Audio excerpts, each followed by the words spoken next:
अपने पुरोहित ब्राह्मण को, महाराज को, धौम्य जी को पवित्र आसन देकर बैठाकर प्रदक्षिणा पूर्वक नमस्कार करके नेत्रों में आंसू भर करके कुल धर्म रक्षक द्रौपदी प्रेम पूर्वक गदगद वचन से बोली कि हे धौम्य, हे महाभाग, इस दुखित पांडवों को देखो। हे स्वामिन, इनके दुख को देखकर क्या आपका हृदय दुखी नहीं होता? दुख नसार्थ कोई व्रत मुझसे कहिए जिससे इन सबों का दुख दूर हो सके।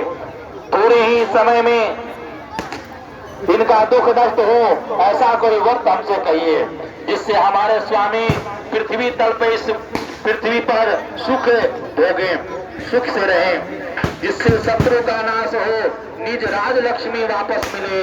इस समय हमारे यहाँ आए हुए ब्राह्मणों को दुग्ध पान करने को मिल जावे। हे महाभाग, हे महाविभो, ऐसा कोई उपाय वर्णन कीजिए।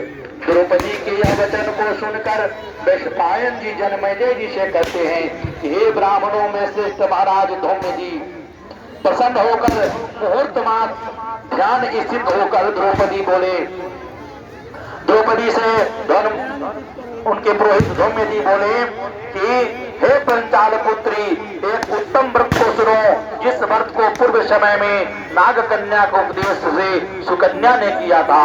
हे महाभागो, स्त्रियों से के साथ तुम अनेक विघ्नों को शांत करने वाले रवि षष्ठी व्रत करो।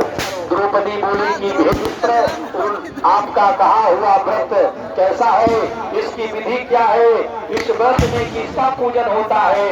वह नाग कन्या कौन थी और किस हेतु उसने इस उत्तम व्रत को किया था? हे महाभाग, वह सुकन्या आश्चर्य रूप व्रत को करने वाली कौन थी? हे शरणागत वत्सल, मेरी इस संशय का आप निवारण कीजिए।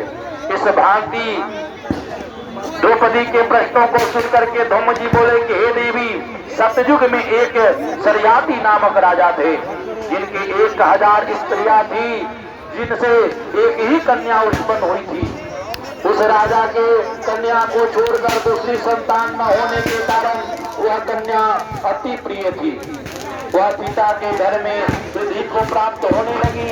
कुछ समय के बाद वह कन्या चंद्रवत मुख, कमलवत नेत्र और कुंभस्तनी होती हुई युवावस्था को प्राप्त हुई।